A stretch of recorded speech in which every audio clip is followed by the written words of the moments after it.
दोस्तों नमस्कार, स्वागत है आपका अपना YouTube channel new welfare academy में। अभी हाल ही में दोस्तों आपने देखा नॉर्थ कोरिया के लगभग 8000 कोरियन सैनिक इस समय यूक्रेन के बॉर्डर पर पहुंच चुके हैं। यह न्यूज जैसे ही बाहर आई, वेस्टर्न मीडिया के होश उड़ गए।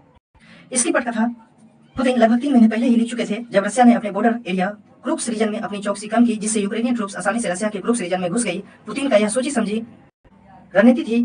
पुतिन वर्ल्ड का सिंपैथी अपने ओर खींचा कि देखो, यूक्रेनियन ने हमारे ऊपर हमला किया, हमारे क्षेत्र में घुस गया, मैं यह दुनिया को बता सकूं नादान जेलेंस्की इस रणनीति में फंस।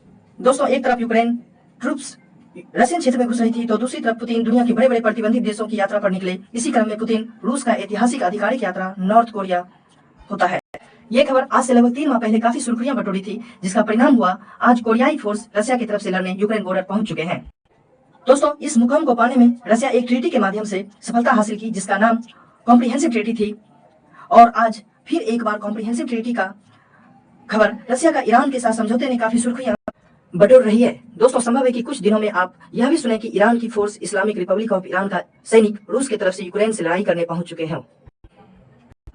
दोस्तों, दोनों देशों के आर्थिक, राजनीतिक और सामरिक क्षेत्रों में सहयोग को मजबूती मिलती है। दोनों देशों के बीच व्यापार और अन्य क्षेत्रों में दीर्घकालिक साझेदारी की रूपरेखा तैयार करती है। आर्थिक समझौते के तहत रूस ईरान तेल गैस पाइपलाइन का निर्माण के क्षेत्र में सहयोग भी शामिल है। इस ट्रीटी के अंतर्गत रूस ईरान ने अपने स्थानीय मुद्राओं में व्यापार करने का निर्णय लिया, ताकि अमेरिकी डॉलर पर निर्भरता कम की जा सके। इस ट्रीटी की सबसे महत्वपूर्ण बात यह है कि सैन्य और सामरिक सहयोग संधि के तहत दोनों देशों ने सहयोग बढ़ाने पर सहमति जताई है। सामरिक सुरक्षा से जुड़े मुद्दे पर जानकारी का आदान प्रदान शामिल है। रशिया ब्लैक सी का substitute north south transport corridor को विकसित करने पर भी सहमत हुआ है।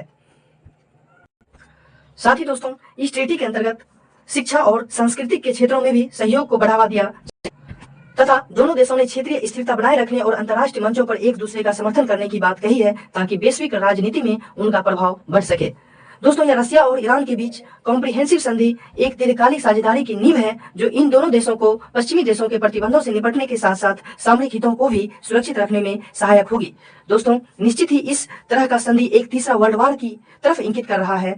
तो दोस्तों, ऐसे ही अपडेट के लिए आप हमारे चैनल न्यू वेलफेयर एकेडमी को सब्सक्राइब, लाइक करें। धन्यवाद।